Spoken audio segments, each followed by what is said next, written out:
Hello everyone, welcome back. इससे पहले video में हम लोग ने जितने भी राउट्स हमें चाहिए थे पॉसिबली वो हम लोग ने यहाँ पर लिस्ट अभी कर दिया। ओके, अभी हम लोग इस वीडियो में यहाँ पर पोस्ट एडिट कंपोनेंट बनाएंगे बिकॉज वही हम लोग ने यहाँ पर प्लान किया है।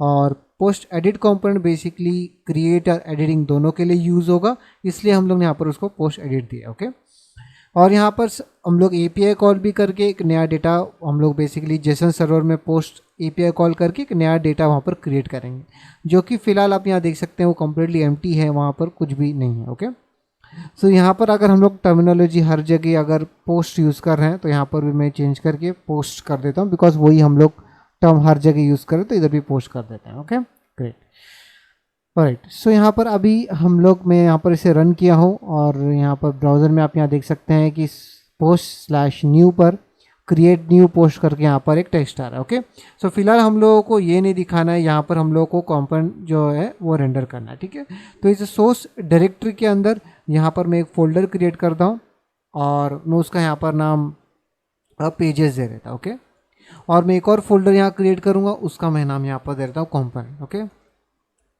राइट।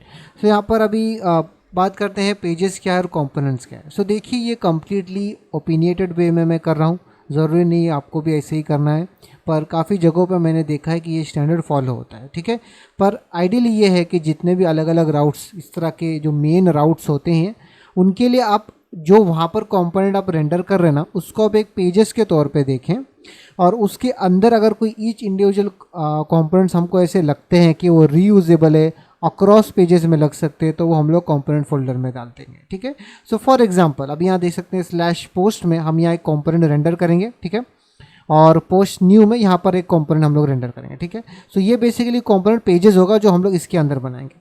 सो यहाँ पर मैं एक पेजेस के अंदर एक कंपोनेंट यहाँ पर क्रिएट करता हूँ, उसका मैं नाम यहाँ दे देता हूँ पोस्ट list.js, राइट।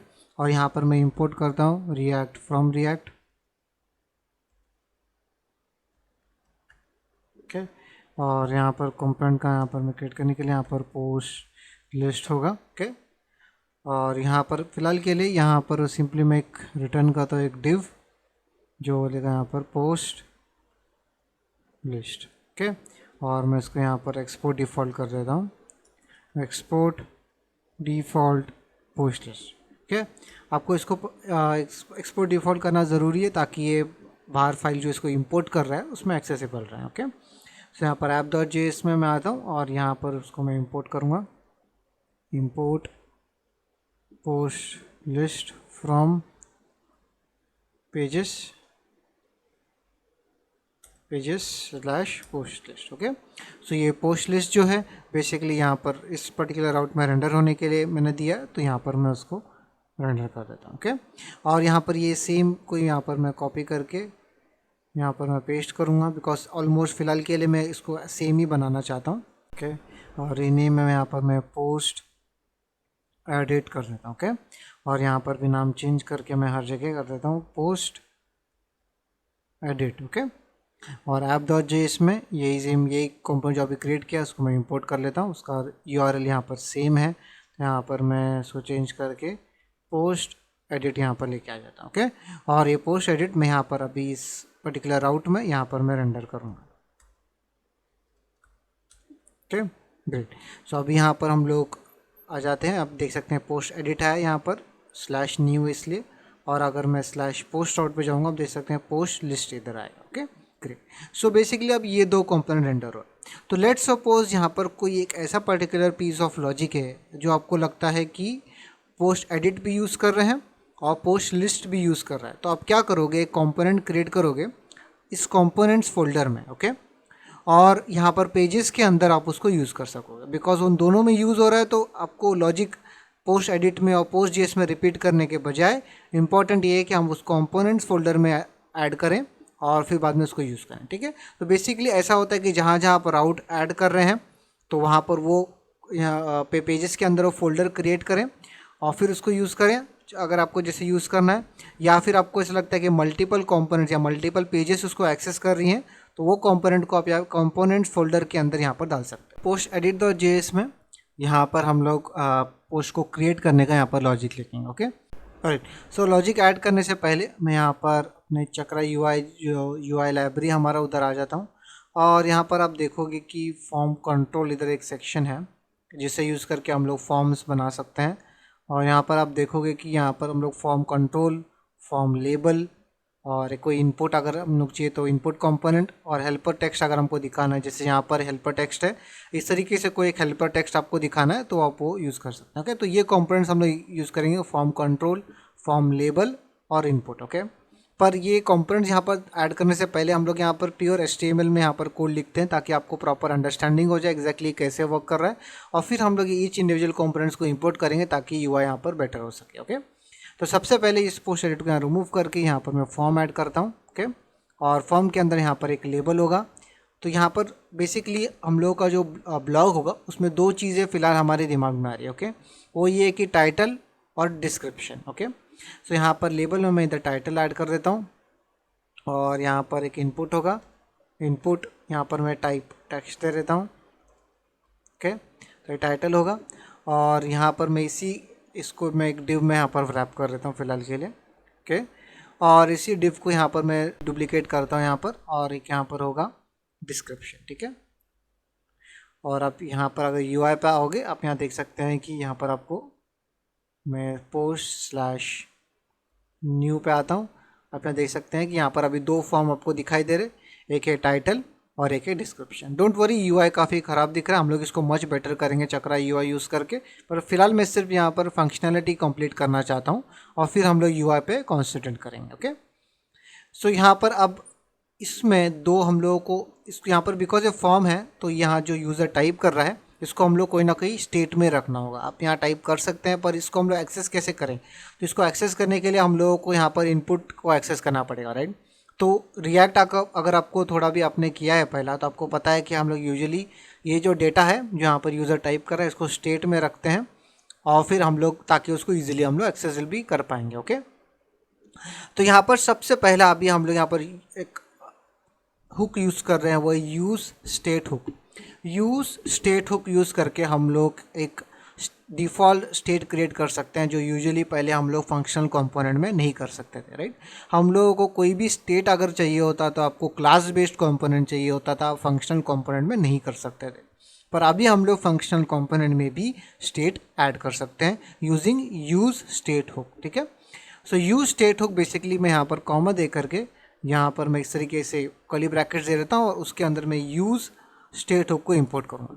तो अभी ये इंपोर्ट में और ये इंपोर्ट में फ़र्क ये है कि ये जो है डिफ़ॉल्ट एक्सपोर्ट है, मतलब कि यहाँ पर इस रिएक्ट लाइब्रेरी ने इसको ऐसा डिफ़ॉल्ट लिख करके एक्सपोर्ट किया है और यहाँ पर नाम लिख के एक्सपोर्ट किया। तो इसके बारे में अगर आपको आज जानना है तो मैंने मॉड्यूल्स के ऊपर वीडियो बनाई और जा करके देख सकते हैं। ओके, पर फिलहाल के लिए आप यहाँ पर यूज़ स्टेट हुक को यहाँ पर इस तरीके से इंपोर्ट करें। अभी यहाँ पर स्टेट क्रिएट करने के लिए मैं यहाँ पर यूज़ स्टेट यहाँ पर इस तरीके से कॉल करूँगा एक फंक्शन कॉल के जैसा, और मैं इसको यहाँ पर एक डिफ़ॉल्ट स्टेट पास करूँगा जो मेरे हिसाब से इस पर्टिकुलर यहाँ पर होना चाहिए, राइट। तो यूज़ स्टेट हुक में यहाँ पर हम लोगों को डिफ़ॉल्ट स्टेट एक एम्प्टी स्ट्रिंग देना है बिकॉज यही इसका डिफ़ॉल्ट स्टेट है, एम्प्टी होगा। ऑलराइट, सो यहाँ पर और ये यूज़ स्टेट जो है 2 चीज़ें यहाँ पर रिटर्न करता है। 2 चीज़ें इन द सेंस ये है कि पहला होता है कि जिससे हम लोग स्टेट को एक्सेस कर सकते हैं, दूसरा एक सेटर फंक्शन होता है जिसे यूज़ करके हम लोग मॉडिफाई कर सकते हैं। ओके, अगर आपने क्लास बेस्ड कंपोनेंट आपने देखा है तो यूजुअली उसमें क्या होता था कि हम लोग यहाँ पर दिस डॉट स्टेट यूज़ करके एक स्टेट बनाते थे, राइट। और अगर उसको मॉडिफाई करना होता था तो हम लोग this dot set state use करके उसको मॉडिफाई करते थे, राइट। तो ये यूनिवर्सल था, आप एक पूरा स्टेट एक ही ऑब्जेक्ट में ऊपर बना लेते थे और this dot set state use करके आप उसको मॉडिफाई कर, तो एक ही मेथड था जिससे मॉडिफाई होता था। पर यहाँ ये बहुत डिफरेंट रहेगा, मैं सिर्फ यहाँ कमेंट करता हूँ। तो यहाँ पर ईच इंडिविजुअल स्टेट का अपना खुद का एक तरीके से आप एक्सेस कर सकते हैं और उसको मॉडिफाई कर सकते हैं।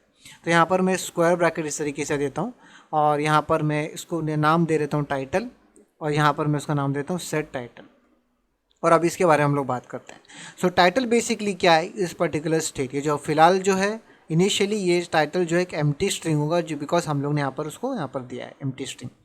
और सेट टाइटल जो है इसको आप सेट स्टेट के तौर पे देख सकते हो, पर सेट स्टेट में और सेट टाइटल में फ़र्क ये है कि सेट स्टेट यूज़ करके आप उस पर्टिकुलर कंपोनेंट का कोई भी स्टेट मॉडिफाई कर सकते थे, पर यहाँ पर सेट टाइटल यूज़ करके आप सिर्फ टाइटल को ही मॉडिफाई कर सकते। ओके, यहाँ पर आप मल्टीपल सेटर नहीं होता है, ईच इंडिविजुअल स्टेट का खुद का एक इस तरीके से वेरिएबल होता है जिसे आप एक्सेस कर सकते हैं, और उसी वेरिएबल का एक सेटर फंक्शन होता है जो इससे यूज़ करके आप यहाँ पर मॉडिफाई कर रहे हैं। ओके, सो यहाँ पर अभी लेट्स सपोज ऐसे ही डिस्क्रिप्शन के लिए अगर मुझे बनाना है तो यहाँ पर मैं इस तरीके से सेम करूँगा, यहाँ पर मैं डिस्क्रिप्शन इस तरीके से दे दूँगा, डिस्क्रिप्शन, और यहाँ पर सेट डिस्क्रिप्शन इस तरीके से दे देते हैं, और ये यूज़ स्टेट करके यहाँ पर एक एम्प्टी स्ट्रिंग हो जाएगा। ठीक है, सो अभी यहाँ पर ईच इंडिविजुअल स्टेट है ये, और ईच इंडिविजुअल स्टेट का यहाँ पर सेटर फंक्शन है। तो डिस्क्रिप्शन को अगर आपको मॉडिफाई करना है तो सेट डिस्क्रिप्शन कॉल करें, अगर आपको टाइटल को मॉडिफाई करना है तो सेट टाइटल कॉल करें। ओके, अभी मैं आपको यहाँ पर स्क्वायर जो यहाँ पर जो यूज़ कर रहे हैं मैं उसके बारे में बताता हूँ कि ये एग्जैक्टली है क्या। ओके, सो यहाँ पर ये 6 में आया है जिसको हम लोग कहते हैं एरे डिस्ट्रक्चरिंग। ओके, सो ये इसको मैं एग्जैक्टली ES5 में लिखूंगा तो ये बहुत ज़्यादा क्लियर हो जाएगा। तो इसी सेम लाइन को मैं यहाँ पर ES5 में लिखता हूँ, ES5 इन द सेंस कि मैं बिना एरे डिस्ट्रक्शन के लिए लिखता हूँ। तो यहाँ पर मैं इसको बनाता हूँ कि टाइटल स्टेट, ओके, और यहाँ पर मैं यूज़ स्टेट को कॉल करूँगा एम्प्टी स्ट्रिंग। ठीक है, सो बेसिकली क्या होता है कि यूज़ स्टेट जो है एक एरे रिटर्न करता है। ओके, और उस एरे के पहले इंडेक्स में उसका स्टेट होता है जो आप यहाँ पर एक्सेस करते हैं एज अ टाइटल, और उसका सेकंड जो फर्स्ट इंडेक्स होता है उस पर उसका वो मेथड होता है। तो लेट सपोज अगर मैं इसको इसी को रीराइट करना है तो यहाँ पर मैंने एक्सेस कर लिया। अभी यहाँ पर मैं बनाऊंगा const, okay, title equal to title state 0, okay, और यहाँ पर const set title equal to title state 1। Okay, ऐसा। सो बेसिकली यहाँ पर अभी क्या हो रहा है कि जो पहला इंडेक्स होता है वो हमने टाइटल में स्टोर कर दिया, और जो दूसरा इंडेक्स होता है जो बेसिकली 1 है, बिकॉज एरे 0 से शुरू होता है, तो 1 में जो है वो हम लोग ने सेट टाइटल में स्टोर कर दिया। तो ये लाइन जो आप यहाँ देख रहे हो और ये लाइन जो आप यहाँ देख रहे हो एग्जैक्टली इक्विवेलेंट है, इसमें कोई भी फ़र्क नहीं है। तो इस सिंटैक्स को जो आप यहाँ देख रहे हैं इसको हम लोग एरे डिस्ट्रक्चरिंग बोलते हैं, ताकि हम लोगों को ये 3 लाइन बार बार ना लिखना पड़े, हम सिंपली एक ही लाइन में यहाँ पर लिख सकें। ओके, सो बेसिकली यहाँ पर सिर्फ आप यहाँ पर पहले इंडेक्स को आप एक नाम दे रहे हो और दूसरे को यहाँ पर आप नाम दे रहे हो ताकि आपको इजीली एक्सेस कर सके, जैसे हम लोग यहाँ कर रहे हैं। ओके, सो ये इसमें और इसमें कोई भी फ़र्क नहीं है। तो इससे आगे मैं यहाँ पर एरे डिस्ट्रक्चरिंग ही यूज़ करूँगा, बिकॉज आप देख सकते हैं काफ़ी ईजी है उसको लिखना। ओके, तो मैं अब इसको यहाँ से रिमूव कर देता हूँ, और मैं फिलहाल इसको भी यहाँ कमेंट कर दूंगा और इसको भी यहाँ पे कमेंट कर दूंगा। तो अभी हमारे पास 2 स्टेट है और उन 2 स्टेट का सेटर फंक्शन है। टाइटल को मॉडिफाई करने के लिए सेट टाइटल है, डिस्क्रिप्शन को मॉडिफाई करने के लिए यहाँ पर सेट डिस्क्रिप्शन। ओके, सो अभी मैं यहाँ क्या करता हूँ, यहाँ पर इसमें वैल्यू इक्वल टू यहाँ पर मैं टाइटल सेट कर देता हूँ, बिकॉज यहाँ टाइटल है, और यहाँ पर डिस्क्रिप्शन में मैं वैल्यू इक्वल टू यहाँ पर मैं डिस्क्रिप्शन ऐड कर दूंगा, बिकॉज वही यहाँ पर हम लोग दिए। ओके, ऑलराइट, सो यहाँ पर मैं अभी ब्राउज़र में आता हूँ और मैं यहाँ रिफ्रेश करूँगा। आप यहाँ देखेंगे कि रिएक्ट एक एरर बता रहा है, फिलहाल के लिए हम लोग उसको इग्नोर करते हैं और फिर मैं आपको बताऊँगा कि एग्जैक्टली एरर क्यों आ रहा था। ओके, सो यहाँ पर अगर मैं कुछ भी चीज़ टाइप करूँगा आप देख सकते हैं कुछ भी यहाँ पर आपको दिखाई नहीं देगा, और उसका सिंपल कारण ये है कि बिकॉज स्टेट मॉडिफाई ही नहीं हो रहा, राइट। बिकॉज हम लोग ने स्टेट में अब ये कंट्रोल कंपोनेंट जैसा हो गया, कंट्रोल फॉर्म जैसा हो गया कि ये टाइटल और ये इनपुट टैग दोनों सिंक में है। तो अभी अगर यहाँ पर चेंजेस मुझे करना है, इस इनपुट टैग में चेंजेस अगर मुझे यहाँ दिखना है, अब मैं टाइप करूँ तो कुछ नहीं दिख रहा है, तो उसके लिए बहुत इंपॉर्टेंट है कि मैं ये स्टेट को भी चेंज करूँ। तो जैसे ये स्टेट चेंज होगा वैसे ये इनपुट वैल्यू भी यहाँ पर चेंज होगा और आपको वहाँ पर दिख जाएगा। तो यहाँ पर ये दोनों सिंक में रखना बेहद ज़रूरी है हमारे लिए, ठीक है। सो यहाँ पर अभी क्या करेंगे कि यहाँ पर ईच इनपुट में यहाँ पर ऑन चेंज इवेंट होता है, ऑन चेंज इवेंट को हम लोग यहाँ पर एक्सेस कर सकते हैं इस तरीके से, और इसमें हम लोगों को इवेंट ऑब्जेक्ट मिलेगा पैरामीटर में।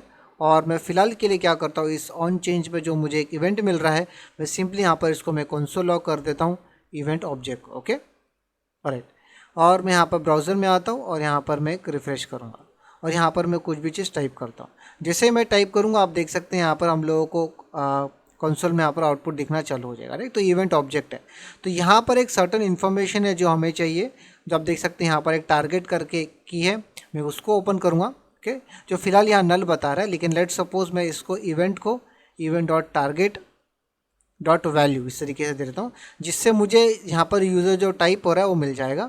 तो फिलहाल यहाँ पर रिफ्रेश हो रहा है, जैसे मैं टाइप करूँगा आप देख सकते हैं वहाँ पर वो दिखाई दे रहा है। ओके, तो जैसे जैसे मैं टाइप करूँ वहाँ पर वो आ रहा है। तो basically event dot target dot value से हम लोग वो जो यूज़र इस पर्टिकुलर इनपुट में जो भी टाइप कर रहा है वो हम लोग को एक्सेसिबल रहेगा।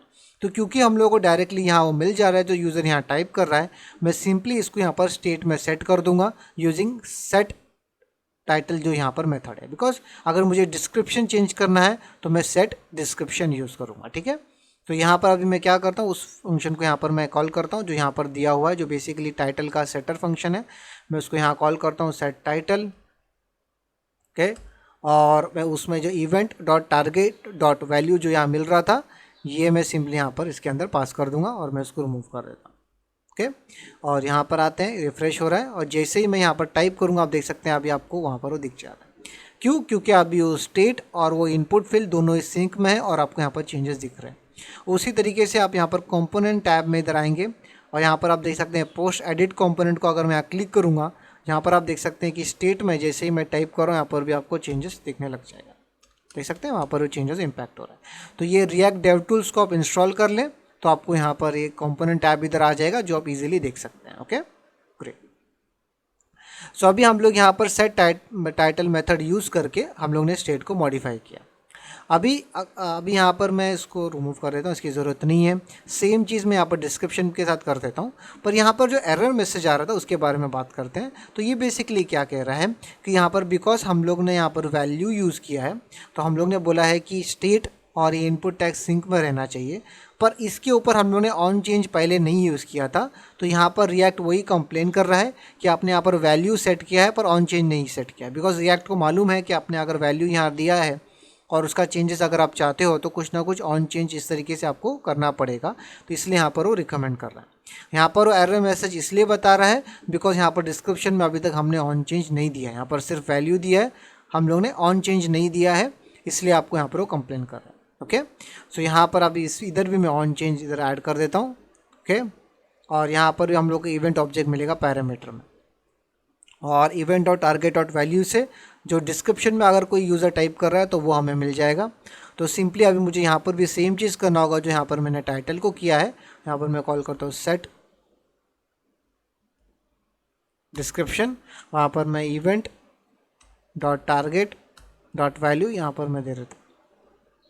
ओके, और यहाँ पर आके मैं वैल्यू, ओके वैल्यूज़ नहीं, और मैं यहाँ पर भी टाइप करूँगा आप देख सकते हैं यहाँ पर भी दिखाई दे रहा है, और मैं इधर भी टाइप करूँगा तो उधर भी हो रहा है। और कंपोनेंट टैब में यहाँ पर पोस्ट एडिट में आप देख सकते हैं दोनों का स्टेट हम लोग को यहाँ पर दिखाई दे रहा है। ग्रेट, सो हम लोग यहाँ पर सक्सेसफुली 2 स्टेट क्रिएट किए। पहला स्टेट हम लोग ने यहाँ पर हुक्स यूज़ करके यहाँ पर क्रिएट किया। ओके, जो कि आप यहाँ देख पा रहे हैं। तो यूज स्टेट हुक बेसिकली एक ऐसा हुक है जिसे यूज़ करके फंक्शनल कंपोनेंट में भी हम लोग स्टेट क्रिएट कर सकते हैं। पर यहाँ पर जो क्लास बेस्ड कंपोनेंट जो होता है उसमें फ़र्क ये है कि यहाँ पर कोई एक सेटर फंक्शन नहीं होता है कि जिसे यूज़ करके आप कोई भी स्टेट मॉडिफाई करें। ईच इंडिविजुअल स्टेट का उसका यहाँ पर वेरिएबल होता है जिससे आप उसको एक्सेस कर सकते हो, और एक फंक्शन होता है जिससे आप उसको मॉडिफाई कर सकते हो। ठीक है, तो यहाँ पर टाइटल सेट टाइटल, वैसे यहाँ पर description set description. Okay, so ये नाम आप कुछ भी दे सकते हो, ज़रूरी नहीं यही देना है, पर आप ये नाम जैसा चाहे देना दे सकते हो। पर मैं यूजुअली क्या करता हूँ कि यहाँ पर जो स्टेट का नाम है वो यहाँ दे देता हूँ, और क्योंकि ये उसका सेटर फंक्शन होता है तो उसके आगे मैं सिर्फ सेट ऐड कर देता हूँ, जैसे title set title, description set description. अगर आप कोई और पैटर्न फॉलो कर रहे हैं तो वो भी आप कर सकते हैं। डिफ़ॉल्ट जो आपको देना है वो सिंपली आप यहाँ पर भी दे सकते हैं। तो ये यहाँ पर ज़रूरी नहीं स्ट्रिंग है, इसके जगह नंबर, बुलियन, स्ट्रिंग जैसे आप यहाँ देख रहे हैं कुछ भी हो सकता है, नॉट नेसेसरी कि ये सिर्फ स्ट्रिंग ही हो।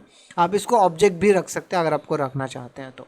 ऑलराइट, ओके, सो यहाँ पर हम लोग ने पहला स्टेट हमने क्रिएट कर दिया, यहाँ पर फॉर्म ने भी हमने उसे सेट कर दिया, और हम लोग चेंजेस भी यहाँ पर रिफ्लेक्ट कर पा रहे हैं। ग्रेट, सो अभी मुझे यहाँ पर एक बटन ऐड करना है जिसके क्लिक के ऊपर ये दोनों स्टेट जो यहाँ क्रिएट हो रही है उसे यूज़ करके हम लोग API कॉल करेंगे और हमारा पहला पोस्ट यहाँ पर क्रिएट करेंगे। तो यहाँ पर बेसिकली फॉर्म में एक ऑन सबमिट इवेंट भी होता है। Okay, so on submit event यहाँ पर मैं फ़िलहाल ऑन सबमिट करके एक फंक्शन यहाँ क्रिएट करता हूँ, ऑन सबमिट हैंडलर। ओके, और ये फंक्शन अभी मैं यहाँ क्रिएट करूँगा, और इसके अंदर मैं फ़िलहाल एक सिंपली अलर्ट यहाँ पर इस तरीके से दे देता हूँ फिलहाल के लिए, सिर्फ एक अलर्ट। ओके, और ये जो ऑन सबमिट जो यहाँ पर मेथड है ये दो सिनारियो में कॉल होता है। पहला सिनारियो ये है कि अगर मैं यहाँ पर कोई एक बटन दे दूँ, मैं यहाँ पर क्विकली एक डिव टैग यहाँ पर ऐड करके यहाँ पर मैं एक बटन क्रिएट करता हूँ और यहाँ पर मैं लिखता हूँ ऐड ब्लॉक। ओके, और इस बटन का मैं यहाँ पर टाइप सबमिट दे देता हूँ जो बहुत ज़रूरी है। ओके, अभी बिकॉज मैंने इसका टाइप सबमिट दिया है तो इस बटन के क्लिक के ऊपर यहाँ पर ये जो ऑन सबमिट में जो हम लोगों ने कॉल बैक फंक्शन दिया है ये कॉल होगा। ठीक है, सो यहाँ पर मैं आता हूँ और जैसे मैं ऐड ब्लॉक पे क्लिक करूँगा आप देख सकते हैं यहाँ पर अलर्ट। सो यहाँ पर ये जो बटन का जो टाइप सबमिट जो यहाँ पर दिया हुआ है इसकी जगह पे बटन और भी यहाँ पर प्रॉपर्टीज़ होती हैं, जैसे कि यहाँ पर टाइप बटन भी हो सकता है। ओके, अब मैं यहाँ पर सेव करके यहाँ पर वो रिलोड हो रहा है और मैं यहाँ पर ऐड ब्लॉक पे क्लिक करूँगा, आप देख सकते हैं आप वो अलर्ट नहीं आएगा। क्योंकि टाइप आप यहाँ पर ने बटन दे दिया है तो टाइप पर सबमिट दे देंगे तभी वो कॉल होगा। ठीक है, या फिर आप इसको सिंपली रिमूव भी कर सकते हैं बिकॉज वो डिफ़ॉल्ट भी होता है टाइप में। तो पर आप यहाँ पर बेटर ये कि आप इसको एक्सप्लिसिटली यहाँ पर रख दें कि ये बटन जो है टाइप बटन नहीं है, टाइप सबमिट है। बिकॉज टाइप बटन अगर आप इसको दे दोगे तो ये उसके पेरेंट, बिकॉज आप देख सकते हैं कि ये जो बटन है वो फॉर्म के अंदर आ रहा है, बिकॉज फॉर्म भी देख सकते हैं कि फॉर्म यहाँ पर है, बटन इसके अंदर है। ओके, सो बिकॉज आपने इसका टाइप सबमिट दिया है और क्योंकि ये फॉर्म टैग के अंदर आता है तो इसका ऑन सबमिट जो इवेंट दिया हुआ है ये कॉल होगा इसके क्लिक के ऊपर। अगर इसको आप टाइप कुछ और दे दोगे तो ये कॉल नहीं होगा जो ऑन सबमिट में यहाँ पर दिया हुआ। ठीक है, इसके अलावा दो यहाँ पर एक और सिनेरियो में ये ऑन सबमिट कॉल होता है, वो ये कि जब आप यहाँ पर कुछ टाइप करके या फिर सिंपली एंटर प्रेस करोगे आप देख सकते हैं तभी भी वो अलर्ट यहाँ पर आया। ओके, और अगर टाइटल में आके मैं यहाँ पर भी आके मैं एंटर दबाऊँगा तो भी आप यहाँ देख सकते हैं यहाँ पर वो अलर्ट आएगा। सो बेसिकली यहाँ पर क्या है कि ये दो अलग अलग सिनेरियो में यहाँ पर ये ऑन सबमिट यहाँ पर कॉल होगा। अगर मैं किसी भी यहाँ पर इनपुट फॉर्म में यहाँ पर मैं अगर एंटर प्रेस करूँगा तो ये ऑन सबमिट कॉल होगा। अगर मैं इस बटन पे उस फॉर्म के अंदर अगर कोई बटन दिया हुआ है जिसका टाइप सबमिट है उसके क्लिक पे भी ये कॉल होगा। तो आपको इसको दो अलग अलग इवेंट देखने की ज़रूरत नहीं है। मतलब यूजुअली आप अगर ये ऑन सबमिट नहीं दोगे तो यहाँ पर ऑन चेंज में आपको देखना होगा कि यूज़र ने एंटर प्रेस किया क्या, वो आपको यहाँ देखना होगा, और इस बटन पे ऑन क्लिक ऐड करके आपको देखना होगा। तो दो अलग अलग इवेंट आपको लगेंगे। सो बेटर ये है कि ऑन सबमिट यूज़ करें बिकॉज वो यहाँ पर एंटर इसकी कितने भी इनपुट टैग हो उन सब के एंटर पे वो कॉल होगा, और अगर कुछ बटन हमने दिया है जिसका टाइप सबमिट है उसके यहाँ पर क्लिक पे भी वो कॉल होगा। ठीक है, सो दो ऐसे सिनेरियो है जहाँ पर ये कॉल होता है। अभी सिंपली ईजिली मैं यहाँ पर एक्सेस कर सकता हूँ स्टेट को, टाइटल और डिस्क्रिप्शन को। तो फिलहाल के लिए मैं सिर्फ उसको कंसोल लॉक कर देता हूँ, टाइटल और यहाँ पर डिस्क्रिप्शन। ओके, और मैं इसको सेव कर देता हूँ, कंसोल टैब में आता हूँ और यहाँ पर मैं टाइप करूँगा लर्न रिएक्ट, और यहाँ पर मैं सिर्फ डिस्क्रिप्शन इस तरीके से टाइप कर देता हूँ और यहाँ पर मैं ऐड ब्लॉक पे क्लिक करूँगा। आप देख सकते हैं कंसोल में, आप देख सकते हैं कंसोल में वो 1 सेकंड के लिए आया था और फिर वो गायब हो गया।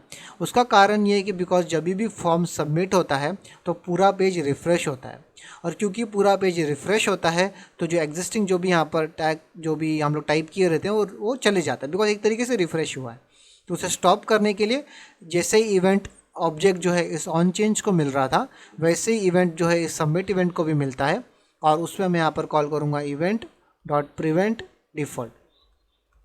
ओके, जिससे क्या होगा वो फुल पेज रिलोड जो हो रहा था इस फॉर्म के सबमिट के ऊपर वो नहीं होगा। ओके, और यहाँ पर मैं टाइप करता हूँ अभी, होपफुली हमें अभी कंसोल लॉग दिखना चाहिए, लर्निंग रिएक्ट, और यहाँ पर मैं डिस्क्रिप्शन और यहाँ पर मैं ऐड ब्लॉक पे क्लिक करूँगा। आप देख सकते हैं पूरा पेज रिफ़्रेश नहीं हुआ और हम लोग को यहाँ पर लर्निंग रिएक्ट आया जो कि टाइटल है, यहाँ पर डिस्क्रिप्शन आया जो भी इसको यहाँ पर हम लोग डिस्क्रिप्शन दिया हुआ। ओके, सो फाइनली अभी हम लोग सिंपली API कॉल करके डेटा क्रिएट कर सकते हैं। और तो ऑलराइट गाइस, आई थिंक इस वीडियो में बस इतना ही। यहाँ पर हम लोग ने स्टेट के बारे में सीखा, किस तरीके से स्टेट हम लोग क्रिएट कर सकते हैं using use state hook. Okay, और यहाँ पर आप देखें अगर आप क्लास बेस्ड कंपोनेंट इससे पहले लिखे हैं और इसमें फ़र्क ये है कि यहाँ पर आप ईच इंडिविजुअल यहाँ पर स्टेट का उसका एक्सेस करने का, उसको मॉडिफाई करने का अपना खुद का एक मेथड होता है, या बिकॉज पहले सिर्फ सेट स्टेट मेथड था जिससे आप पूरे स्टेट को मॉडिफाई कर लेते थे, पर यहाँ पर ईच इंडिविजुअल जो भी स्टेट है उसका अपना खुद का एक सेटर फंक्शन होता है। ये एरे डिस्ट्रक्चरिंग जो आपने यहाँ पर देखा। ओके, सो यहाँ पर ये पहले वैल्यू को आप एक्सेस कर रहे हो एरे में और ये दूसरे वैल्यू को एक्सेस कर रहे हो, पर उसको आप नाम दे रहे हो ताकि ईजिली हम लोग उसको यूज़ कर सकें यहाँ पर। ओके, और यहाँ पर हम लोग फॉर्म क्रिएट किया और ऑन चेंज पे हम लोग यहाँ पर ईच इंडिविजुअल स्टेट को मॉडिफाई कर रहे हैं। टाइटल के लिए सेट टाइटल, डिस्क्रिप्शन के लिए सेट डिस्क्रिप्शन। और यहाँ पर जो है ऑन चेंज में इवेंट ऑब्जेक्ट में हम लोग event dot target dot value से हम लोग ईच इंडिविजुअल वैल्यू मिल जाती हैं और हम लोग स्टेट में ऐड कर रहे हैं। और फाइनली हम लोग ऑन सबमिट इवेंट यहाँ डिटेक्ट कर रहे हैं फॉर्म के ऊपर, जो बेसिकली इस इनपुट के यहाँ पर हम लोग एंटर प्रेस करेंगे तभी कॉल होता है, और जो यहाँ पर बटन दिया हुआ है उसके क्लिक पे भी वो कॉल होता है। ठीक है, सो दो ऐसे सिनेरियो है जब ये ऑन सबमिट यहाँ कॉल होगा।